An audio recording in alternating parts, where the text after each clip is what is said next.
বন্ধুরা, আমার হাতে একটি বই দেখতে পাচ্ছেন। এই বইটি দেখে আমাদের অনেকের আমাদের ছোটোবেলার স্মৃতি মনে পড়ছে। এই বইটির নাম কিশলয় বই দ্বিতীয় ভাগ, অর্থাৎ এই বইটি আমরা দ্বিতীয় শ্রেণীতে পড়েছি। এই বইয়ের প্রথম পৃষ্ঠাতে, অর্থাৎ একেবারে প্রথম পৃষ্ঠাতে একটি রবীন্দ্রনাথ ঠাকুরের একটি ছড়া রয়েছে, যেটা আমরা সবাই পড়েছি। ছড়াটির নাম ঝিনেদার জমিদার কালাচাঁদ রায়রা সে বছর পুষেছিল এক পাল পায়রা।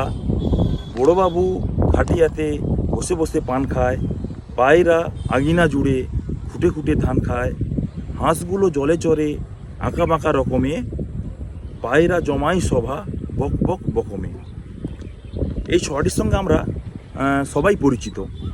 এখন এই যে ঝিনেদার জমিদার কালাচাঁদ রায়রা, এই যে ঝিনেদার, এই ঝিনেদার কথার অর্থ কী এবং এই কালাচাঁদ রায় বা কে ছিলেন, এইটা নিয়ে আজকে একটু সংক্ষিপ্ত আলোচনা করব। ঝিনেদার কথার অর্থ হলো ঝিনাইদহ জেলা। এটি একটি জায়গার নাম যেটি বর্তমানে বাংলাদেশে অবস্থিত। আর কালাচাঁদ রায়, এই কালাচাঁদ রায়ের প্রকৃত নাম ছিল কালিকা প্রসাদ রায়।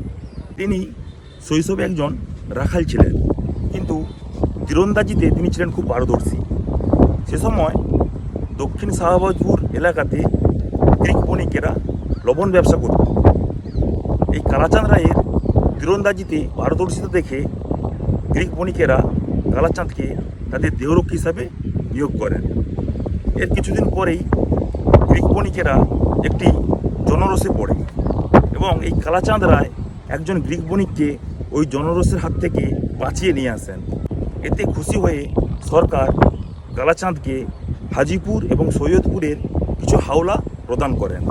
এরপর ধীরে ধীরে কালাচাঁদ রায় তার ধন সম্পত্তির পরিমাণ বৃদ্ধি করতে থাকে এবং এক পর্যায়ে গিয়ে তার ধন সম্পত্তির পরিমাণ এতই বৃদ্ধি হয় যে সারা বাংলায় তার নাম ছড়িয়ে পড়ে। তাই কবিগুরু রবীন্দ্রনাথ ঠাকুর তার ঝিনেদার জমিদার ছড়াটিতে কালাচাঁদ রায়ের কথা উল্লেখ করেছেন। ধন্যবাদ।